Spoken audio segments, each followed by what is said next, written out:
امجد اقبال اوان ڈیرہ property کی طرف سے ایک مرتبہ پھر ایک نئی ویڈیو کے ساتھ حاضر خدمت ہے۔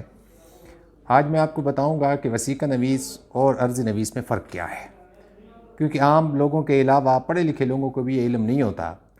اور وہ جب اپنے ڈاکومنٹس تیار کرتے ہیں جو لیگل ہوتے ہیں، وہ ان کو یہ نہیں سمجھ آتی کہ رجسٹری کس نے بنانی ہے، درخواست کس نے لکھنی ہے، اور ہمیں کس کے پاس جانا چاہیے۔ اور عام طور پر ہماری کچہری میں بھی سب مل جل کے یہ جو کام کر رہے ہوتے ہیں، اس میں وثیقہ نویس عرضی نویس کا کام بھی کر رہا ہوتا ہے، اور عرضی نویس وثیقہ نویس کا، جو کہ غلط ہے۔ قانون کے مطابق جب آپ نے کوئی رجسٹری کرنی ہے، جب آپ نے کوئی ایگریمنٹ ٹو سیل کرنا ہے جس کو سٹا کہتے ہیں، جب آپ نے کسی کے ساتھ اسٹامپ پہ لین دین کرنا ہوتا ہے، تو یہ سارے کام وثیقہ نویس کرتا ہے۔ اب اپنی جو رجسٹری ہے کسی بھی اس کی، وہ کسی عرضی نویس سے نہیں لکھوا سکتے۔ وہ آپ نے جو بھی سیل کے متعلق، رجسٹری کے متعلق یہ باتیں لکھنی ہوتی ہیں، ایگریمنٹ ٹو سیل کے متعلق لکھنی ہوتی ہے، آپ نے کوئی چیک لینا دینا کرنا ہوتا ہے، تو یہ آپ نے جانا ہے، جو آپ نے خرید و فروخت کرنی ہوتی ہے تو آپ نے وثیقہ نویس کے پاس جانا ہے، اور وہ اس کو آپ کو لکھ کے دے گا، رجسٹر پہ چڑھائے گا، اور آپ سے دستخط لے گا، گواہوں کے سائن بھی لے گا۔ جبکہ اس کے مقابلے میں جب آپ نے کورٹ میں کوئی اپلیکیشنز دینی ہوں،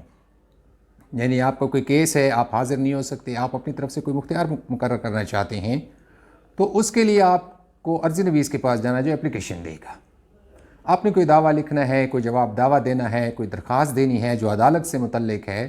تو وہ آپ نے عرضی نویس کے پاس جانا ہے، جو آپ کو یہ عرائض، جس طرح درخواست، اس کا مطلب یہی ہے درخواست، عرضی نویس، تو وہ آپ کو عرضی نویس ہی لکھ کے دے گا۔ جبکہ آپ نے رجسٹری کے متعلق ہیں، ایگریمنٹ کے متعلق ہیں، جو بھی کام ہیں، وہ آپ نے وثیقہ نویس کے پاس جانا ہے، وہ آپ کو یہ لکھ کے دے گا۔ جبکہ عدالت کے متعلق جو بھی کام ہیں، جس میں کوئی درخواست دینی ہے، کوئی دعویٰ دینا ہے، کوئی جواب دعویٰ دینا ہے، کوئی آپ نے اپلیکیشن دینی ہے، تو وہ آپ نے عرضی نویس کے پاس جانا ہے۔ تو اس فرق کو سمجھیے، اور اس کے متعلق آپ جو بھی سوال کرنا چاہیں وہ پوچھ سکتے ہیں کامنٹس میں آ کے، لیکن اپنے علم کو وسیع کریں۔ جب بھی آپ کا کورٹ کچہری میں کوئی کام ہو تو آپ کو علم ہو کہ اپنے اس کام کے لیے آپ نے کس کے پاس جانا ہے۔ امید ہے ایک چھوٹی سی ویڈیو آپ کو پسند آئی ہوگی۔ کمنٹس دیجئے، چینل کو سبسکرائب کیجئے،